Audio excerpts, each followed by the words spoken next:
அனைவருக்கும் வணக்கம். எல்லாரும் நல்லா இருக்கீங்களா? இன்னைக்கு நம்ம பார்க்க போகிறது சுஜாதா எழுதின பரிசு அப்படின்னு ஒரு சிறுகதையை பார்க்க போகிறோம். இந்த கதை இந்த மிடில் இன்கம் குரூப்னு இருப்பாங்க பாருங்க. இந்த மத்திய தர மக்கள், மேலேயும் இருக்க மாட்டாங்க, கீழேயும் இருக்க மாட்டாங்க, மத்தியசமாக இருப்பாங்க. மிடில் இன்கம் குரூப்னு சொல்லுவாங்க. இந்த மாதிரி மக்களுடைய குடும்பம், அவங்களுடைய கோபதாபங்கள், அவங்களுடைய விட்டு கொடுக்கறது, அவங்க அவங்களுக்கு ஒருத்தர் சண்டை போட்டுக்கிறது, இதை பற்றியெல்லாம் மத்தியமர் அப்படின்ட்டு ஒரு புத்தகத்தில் ஒரு 10 கதை எழுதியிருப்பார். அதில் பரிசுன்னு ஒரு கதையை இன்றைக்கி நம்ம பார்க்க போகிறோம். அதுக்கு முன்னாடி என்னுடைய சேனலை இது வரைக்கும் சப்ஸ்கிரைப் பண்ணாதவங்க சப்ஸ்கிரைப் பண்ணுங்கள், லைக் கமெண்ட் ஷேர் பண்ணுங்கள். வாங்க இந்த கதை என்னன்ட்டு பார்ப்போம்.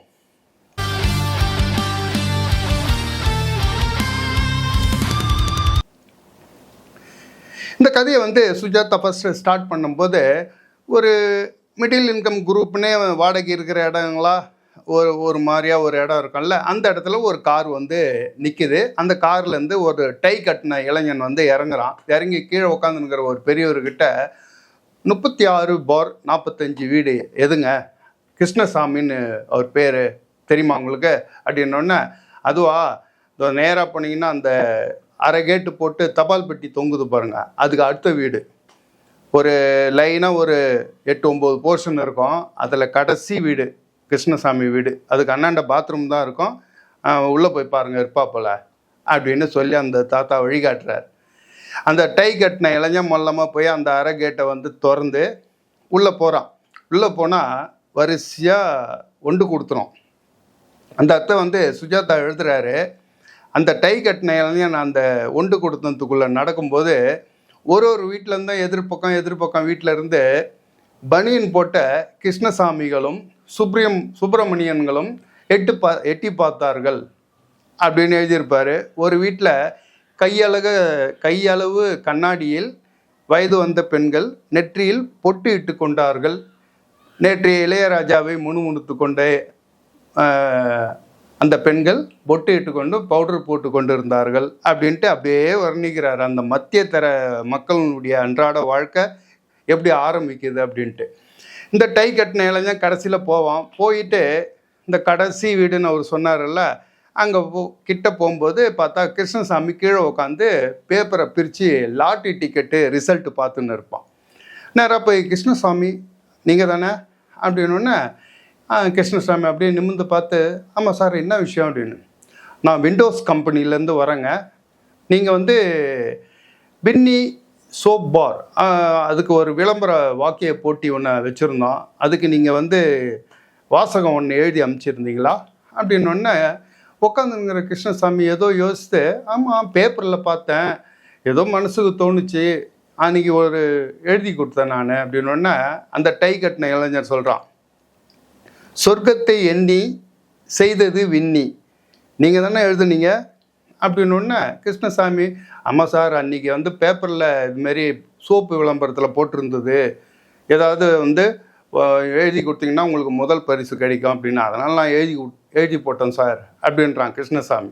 உடனே அந்த டை கட்டின இளைஞனில், கங்க்ராச்சுலேஷன் கிருஷ்ணமூர்த்தி, உங்களுக்கு அந்த வாக்கியத்துக்காக நீங்கள் எழுதி கொடுத்த வாக்கியம் சொர்க்கத்தை எண்ணி செய்தது விண்ணி, இதுக்காக உங்களுக்கு ஃபஸ்ட் ப்ரைஸ் கிடச்சிருக்குது அப்படின்னு சொல்லிட்டு அந்த கை கொடுக்குறாங்க. உடனே கிருஷ்ணசாமிக்கு ரொம்ப ஆச்சரியம். அப்படியா சார், என்ன இதுக்கு என்ன பண்ணுவீங்க, என்ன பண்ணணும் அப்படின்னு. ஒன்றும் இல்லை, உங்களுக்கு உங்களுக்கும் உங்கள் மனைவிக்கும் கல்யாணம் ஆனவர் தானே, உங்கள் மனைவிக்கும் ஒரு வாரத்துக்கு டெல்லி, ஆக்ரா, ஜெய்ப்பூர் சுற்றி பார்த்துட்டு 5 ஸ்டார் ஹோட்டலில் தங்கி எல்லா செலவும் எங்கள் கம்பெனி ஏற்றுக்கிற மாதிரி ஒரு வாரத்துக்கு உங்களுக்கு சுற்றி பார்க்கறதுக்கு நாங்கள் ஏற்பாடு பண்ணுறோம் சார், அதான் அந்த ஃபஸ்ட் ப்ரைஸுக்கு அப்படின்னு அந்த டை கட்டின இளைஞன் சொன்ன உடனே கிருஷ்ணசாமிக்கு அப்படியே பயங்கர சந்தோஷம். உடனே கிருஷ்ணசாமியுடைய தம்பி பார்சாதி அவனை கூப்பிட்றான், பாச்சா சீக்கிரம் வாடா, அந்த பூர்ணிமா அங்கே இருக்கா, கூப்பிடாவல அப்படின்னு கிருஷ்ணசாமியுடைய மனைவி பூர்ணிமாவை கூப்பிட்றான். உடனே பாச்சா உடையாந்து, என்ன ஆச்சுன்னு, பூர்ணிமாவை கூப்பிட்றா, சீக்கிரம் கூப்பிடு அப்படி. அந்த கடைசி வீட்டில் தான், மோலியார் வீட்டில் டிவி பார்த்துன்னு இருப்பா, கூப்பிடாவல அப்படின்னு கிருஷ்ணசாமி சொல்கிறான். உடனே பாச்சா கேட்குறான், என்ன சார் விஷயம்? ஒன்றும் இல்லை சார், இது யார் மன்னாவா அப்படின்னொன்னே ஆமாம் ஆமாண்டா டேய் கிருஷ்ணசாமி சொல்கிறான், டேய் பாச்சா இப்போ நமக்கு வந்து ப்ரைஸ் கிடச்சிருக்குதுரா அப்படின்னு சொன்னோன்னே அந்த டை கட்டின இளைஞன் சொல்கிறான், சார் 2 பேருக்கு தான் சார் அப்படின்னா. இல்லை என் தம்பி தான் விஷயத்த தான் சொல்கிறேன் அப்படின்னு. அதுக்குள்ளே பூர்ணிமா வந்துடுறான். பூர்ணிமா வந்து கவலையே கேட்குறான், என்னங்க ஆச்சு அப்படின்னு பூர்ணிமா கேட்குறா. ஒன்றும் இல்லை, அன்றைக்கி நாடார்காலில் போய் அந்த வின்னி சோப்பு வாங்கிட்டு வந்தேன்ல, அதில் வந்து சினிமா நடிகைகளெல்லாம் போட்டு யார் இந்த நடிகை யாருன்னு எளிமையாக ஒரு கேள்வி பதிலாக கேட்டிருந்தது. அதெல்லாம் நோட் பண்ணி ஒரு வாக்கியம் ஒன்று எழுதுங்க அப்படின்னு கேட்டிருந்தது. சொர்க்கத்தை எண்ணி செய்தது விண்ணி அப்படின்ட்டு நான் ஏதோ மனசுக்கு தோணதை அடிச்சு விட்டேன். அதுக்கு வந்து ஃபஸ்ட் ப்ரைஸ் கிடச்சிருக்குதான் அப்படின்னு கிருஷ்ணசாமி பூர்ணிமகிட்ட சொல்கிறான். உடனே அந்த டை கட்டின இளைஞன் சொல்கிறான், மிஸ்ஸஸ் கிருஷ்ணசாமி, உங்கள் கணவர் வந்து ரொம்ப அதிர்ஷ்டம் பண்ணவர், லக்கி மேன். ஏன்னு கேட்டிங்கன்னா இந்த விளம்பர வாக்கியத்துக்கு வந்து ஏறக்குறைய 10,000 பேர் கலந்துக்கின விளம்பர வாக்கியம் இது. அதில் உங்கள் வீட்டுக்காரை வந்து நாங்கள் செலக்ட் பண்ணி உங்களுக்கு 1 வாரத்துக்கு டெல்லி, ஆக்ரா இதெல்லாம் எங்கள் செலவுலேயே சுற்றி பார்க்குற மாதிரி உங்களுக்கு நாங்கள் ஃபஸ்ட் ப்ரைஸ் கொடுக்குறோம் அப்படின்ட்டு அந்த டை கட்டின இளைஞர் சொல்கிறான். உடனே பூர்ணிமா கேட்குறா, அப்படியா, நாங்கள் எதனா காசு தரணுமா அப்படின்னா. ஐயா, நீங்களாம் எதுவுமே கொடுக்க வேண்டியது இல்லை. இங்கே வீட்டிலேருந்து கிளம்பி சுற்றி பார்த்துட்டு மறுபடியும் வீடு வர வரைக்கும் எங்கள் செலவு தான். அதுவும் டெய்லி நீங்கள் அங்கே சுற்றி பார்க்குறதுக்கு உங்கள் கையிலையும் நாங்கள் ஒரு 300 ரூபா கொடுத்துருவோம், உங்கள் கை செலவுக்கும் கொடுத்துருவோம். நீங்கள் இங்கேருந்து கிளம்புறீங்க, டெல்லி போய் இறங்குறீங்க, என்னுடைய கலிக்கு ஒருத்தங்க இருப்பான் வேணுகோபாலன்னு, அவன் உங்களை பிக்கப் பண்ணிவிடுவான். உங்களுக்கு எல்லா இடத்தையும் எங்கெங்கே எல்லாத்தையும் உங்கள் 2 பேரையும் சுற்றி காமிச்சிட்டு சேஃபாக எடுத்தாந்து வீட்டில் இறக்கி விட்ருவான் அப்படின்னா அந்த டை கட்டின இளைஞர் சொல்கிறான். உடனே கிருஷ்ணசாமி, பூர்ணிமா அண்ணனுக்கு நின்றுட்டே இருக்கிற, சாருக்கு ஒரு காஃபி ஒன்று போட்டு கொடு அப்படின்னு. உடனே அந்த இளைஞன் சொல்கிறான், இல்லை சார், 2வது ப்ரைஸ் வாங்கின ஆசாமியை வேறு கண்டுபிடிக்கணும், போயிட்டு நான் கிளம்புறேன். எங்கள் டைரக்டர் வந்து லெட்டர் கொடுத்துருக்காரு, இதில் நீங்கள் அக்னாலஜ்மெண்ட் பண்ணுற மாதிரி ஒரு கையெழுத்து போட்டு கொடுங்க. வெள்ளிக்கிழமைக்குள்ளே உங்களுக்கு ஏரோப்ளைன் டிக்கெட்டு, ஹோட்டல் எல்லாமே அரேஞ்ச் பண்ண எல்லாம் ஏற்பாடும் நாங்கள் வெள்ளிக்கிழமை சாயந்தரம் ரெடி பண்ணி கொடுத்துருவோம், நீங்கள் ரெடியாக இருந்துங்க அப்படின்னு எல்லாத்தையும் அவங்கக்கிட்ட கொடுத்துட்டு அந்த டை கட்டின இளைஞன் கிளம்பி போயிடுறான். இப்போ அந்த ஒன்று குடித்தனத்தில் இருக்கிற மற்ற ஆளுங்கள்லாம் இந்த நிகழ்ச்சியை கேள்விப்பட்டு இந்த விஷயத்த என்ன பண்ணுவாங்கன்னு சுஜாதா ரொம்ப நகைச்சுவையாக எழுதியிருப்பார். எதிர்விட்டால் ஒருத்தர் வந்து, என்னப்பா கிருஷ்ணசாமி, ப்ரைஸ் ஏதாச்சும் தாம்மா, என்ன எல்லாம் ஏரோப்ளைனாம்மா அப்படின்னு அவர் கேட்பார். பட்டம்மாள்னு ஒரு வயசானவங்க, அவங்க பக்கத்து வீட்டுக்காரி, பூர்ணிமா என்ன டெல்லியா போகிற, ரொம்ப சந்தோஷண்டி, எல்லாமே ஏரோப்ளைனாம்மா.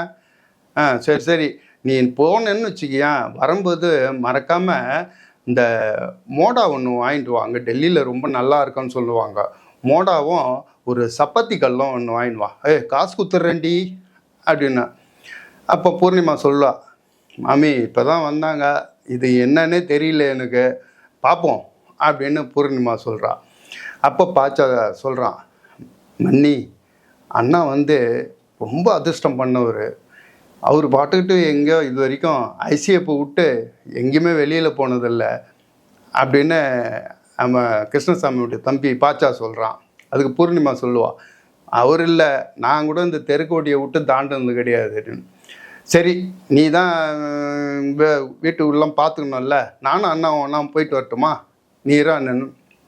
பூர்ணிமா சொல்கிறா, ஆசையை போகிறான், நானே உங்கள் அண்ணா கூட இந்த எளிய வேலையை விட்டு ஒரு வாரம் போகலாமன்னு சொல்லிட்டு ஏதோ பெருமாளாக பார்த்து இந்த வாய்ப்பை கொடுத்துருக்குறாரு அப்படின்னு பாட்சா சொல்கிறான். இல்லை நீ, நான் சும்மா தமாஷுக்கு தான் சொன்னேன், நீங்கள் சந்தோஷமாக போயிட்டு வாங்க, அண்ணா வந்து உங்களை ரொம்ப நல்லா வச்சுக்குவார், அவருக்கு இருக்கிற பிரச்சனை வந்து எனக்கு வந்து வேலை வந்து இன்னும் பர்மனெண்ட் ஆகலை, அடுத்தது அம்மாவுக்கு வேறு உடம்பு சரியில்லாமல் இருக்குது, இந்த மாதிரி பிரச்சனை தான் அண்ணா வந்து வேலைன்னு ஓடிட்டு இருக்கிறாரு, இல்லைன்னா உன்னை இதெல்லாம் பொறுப்பெல்லாம் முடிஞ்ச உடனே உன்னை 8 ஊருக்கு வச்சு காப்பாற்றுவார், உன்னை ஊரெல்லாம் சுத்த வைப்பார், நீ கவலைப்படாத அப்படின்ட்டு பாச்சா சொல்கிறான். உடனே மன்னி சொல்கிறா, நான் அதெல்லாம் ஒன்றே எதுவும் இல்லை, நான் நல்லபடியாக போயிட்டு சந்தோஷமாக பார்த்துட்டு வரதுக்கு எனக்கு கடவுள் ஒரு வாய்ப்பு கொடுத்துருக்கார், அது போதும் எல்லாத்தையும் ரெடி பண்ணணும் அப்படின்னோடனே பாச்சா சொல்கிறான், பாரு அவங்க சொல்கிறாங்க இவங்க சொல்கிறாங்க இது வேணும் அது வேணும் எல்லாம் கேட்டுன்னு இருப்பாங்க, அதெல்லாம் நீ மனசில் வச்சுக்காத, நீங்கள் 2 பேரும் சந்தோஷமாக போயிட்டு சந்தோஷமாக வாங்க அப்படின்றதுக்குள்ளேயே புதன்கிழமை வருது. பூர்ணிமா ஒரு வழியாக கட கடன்னு பேக்கிங் பண்ண ஆரம்பிக்கிறான். டெல்லியில் ஒரே குளிராக இருக்குன்றாங்க ஒருத்தர், இன்னொருத்தர் வந்து ஸ்வெட்ரு ஒன்று வாங்கினுவான் அப்படின்றாங்க. இப்படியே லிஸ்ட்டு வந்து அந்த போர்ஷனில் இருக்கிறவங்க ஒவ்வொருத்தர் கொடுக்குற லிஸ்ட்டு ஏறிக்கிட்டே போகுது. இப்போ ஒரு பேக்கிங்காக எல்லாத்தையும் பண்ணிக்கிட்டே வரும்போது அப்படியே வெள்ளிக்கிழமை நெருங்குது. நெருங்க பூர்ணிமாவுக்கு பயங்கர சந்தோஷம். புருஷனோடு சேர்ந்து நம்ம ஒரு வாரம் டெல்லி, ஆக்ரா, ஜெய்ப்பூர்லாம் சுற்றி பார்த்துட்டு வர போகிறோமேன்னு சொல்லிட்டு ரொம்ப சந்தோஷம். ஒரு இருக்கிற புடவையிலேயே ஒரு நல்ல புடவையாக எடுத்து வச்சுக்கிறது, அப்புறம் அவங்க வீட்டுக்காருக்கு வந்து ஒரு சொட்ரு ஒன்று பழசு ஒன்று இருக்கும், அதெல்லாம் ரெடி பண்ணி வச்சுக்கிறது, எல்லாத்தையும் பண்ணி கிட்டத்தட்ட வெள்ளிக்கிழமை இன்றைக்கி சாயந்தரம் அந்த விண்டோஸ் கம்பெனியிலேருந்து இவங்களுக்கு உண்டான டிக்கெட்டெல்லாம் எடுத்துக்கிட்டு வர வேண்டிய நேரம் நெருங்கினே இருக்குது. இவ எல்லாத்தையும் ரூமுக்குள்ளே பார்சல் பண்ணி வச்சுருக்கிறான்.